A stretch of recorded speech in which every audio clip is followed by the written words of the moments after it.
Have any of you guys ever heard of Little Jane snack cakes? Something really friggin' weird is going on in my town, so I'm making this post to let you know. Do not try Little Jane brand snack cakes. I live in a small town in northern Canada, and in the last week, things have gone insane. I pulled into the local supermarket when I noticed a giant pastel yellow trailer with cursive on the side. It said Little Jane, which I have never heard of, so I thought it was a little interesting. When I walked in, I saw a giant display of yellow boxes front and center. There were a bunch of people looking at it curious, so I walked over. The manager was telling everyone about how great the new product was. I saw some of my neighbors grab a few boxes, so I thought I would check them out too. I can't really describe it, but there was something about the packaging that really drew me in. The art on the box was of an old-fashioned family from at least 100 years ago. They were all smiling and looked like they were having the time of their lives. The little girl in the photo, who I assumed was the namesake Little Jane, was carrying a tray of cakes to them. I know it's super corny, but when I saw it all, I could help but think I want to be a part of that family too. I cringed at my own gullibility, but after I finished my shopping, I went back and grabbed 2 more packs. On the way home, literally all I could think about was trying one of the cakes. At the time, I didn't notice how weird it was, but I see now that whatever has happened here isn't organic. I turned on the radio, surprised to hear the hosts talking about the new snack as well. Apparently, they were delicious. When I pulled into my driveway, I saw my neighbor Chet out front. Now, normally the guy is an annoying jerkwad, but that day he waved at me with a huge grin on his face. I gave him a little finger wave, wondering why he was so chipper. But then I noticed he had a half-eaten snack cake in his hand. As soon as I got out of the car, with a mouthful, he went, "You try these yet?" Crumbs all over his face and shirt, it was disgusting. To be honest, I probably have him to thank for still being alive, because when I got in, instead of ripping a pack open, I just tossed them in the pantry.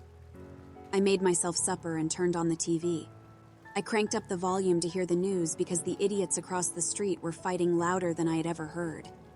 Apparently, there had been a pretty serious fire downtown. Just when they were getting into what happened, I heard someone banging on my front door. I was greeted by my old high school buddy, Dale.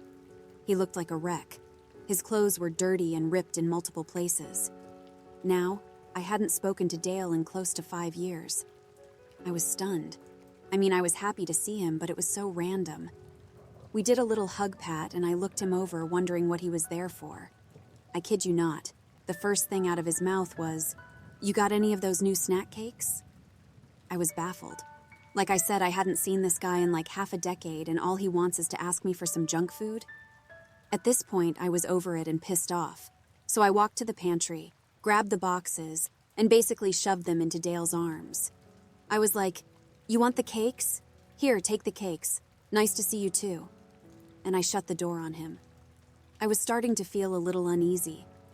I watched as Dale ran to his car, clutching the boxes in his arms, and sped off. Suddenly, I heard a scream, and the neighbors who had been fighting went dead silent. I thought I should call the cops, but before I could, I saw another breaking news alert on the TV. Apparently, there had been a shootout at the grocery store. Someone had taken hostages. They were trying to negotiate, but apparently the only thing the criminals were asking for were Little Jane cakes. My jaw hit the floor. Taking hostages for snack cakes? What was happening here? The phone rang. It was my granddad. The first thing he asked was if I was all right. I told him, of course, and asked why. He told me that he and Grandma had just been attacked and he had shot someone. He wasn't sure if they were still alive because they had crawled off. He told me he had tried the police, but there was no answer. I said to hold tight. I would be there in 10 minutes. As I was driving over, I couldn't help but notice the amount of aggressive people out. A guy shouted at me from the sidewalk as I passed. A block later, I saw 2 groups in a street brawl. There was something in the air. Everyone I saw was on edge. Unfortunately, by the time I got to my grandparents, it was too late. Their house had been ransacked and they were nowhere to be seen. I called out and looked for them, but it was starting to get dark, and with everything that had happened that night, I decided I would have to leave it to the sheriff. Of course, I was worried, but there was nothing I could do. Just like Grandpa had said, there was no answer at the station. I was completely wiped, and the events of the day had ruined me. I broke down in my grandparents' living room. It was just so strange that they would disappear like this, plus the whole town seemed to be going loopy. I thought maybe it was the full moon, but I couldn't help but wonder if there was something weird about those cakes. I shrugged the thought away. I would sleep it off, and hopefully everyone would snap out of it by the morning. I awoke in the middle of the night to sounds of shouting and gunfire. My grandparents' property is somewhat secluded, but still in town. I peered out the window and saw a group with torches and pistols fighting in the street. I sprinted to my granddad's room and opened his closet. He had always kept a rifle. Something was going on. I loaded up a pack of supplies and grabbed some backcountry maps. There was no way this was another random incident. The whole town was going mad. As I made my way to my car, a man ran out of the darkness of the wood and dove at me.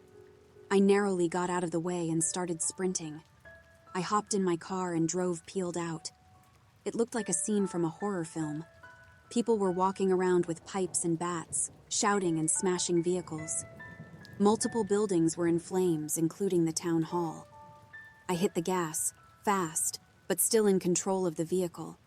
He came from out of nowhere. I tried to stop, but he just ran out into the middle of the road. He was staring at me, screaming with his hands in the air like a maniac. It was like he had no concern for his own safety. The look in his eyes was feral. I was going to try and get help, but as soon as I stopped, I saw some people in my rear view running towards the car. I had to get to my granddad's cabin. I thought maybe he would be there with my grandmother. It was safer there. At least that was the plan. Unfortunately, though I never made it, I crashed my car near the power station just outside of town. I've spent the last week holed up in here with the doors and windows barricaded, living off of granola bars and fruit snacks. It was rough. On the second night, some people almost broke in, but I guess I secured it well enough and they gave up. I had tried to find a signal to no avail. The first few days were mayhem out there, but now there's not a sound. Today I noticed I had reception again, so I thought I would make this post. I don't know what I'll find when I leave here, but I can't stay here forever. I went outside to look around. It seemed calm, at least. Thankfully, I haven't had to use this rifle. I'm hoping it stays that way.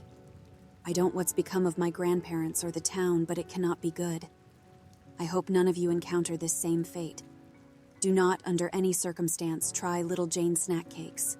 I beg you. If you see them in your town, be prepared.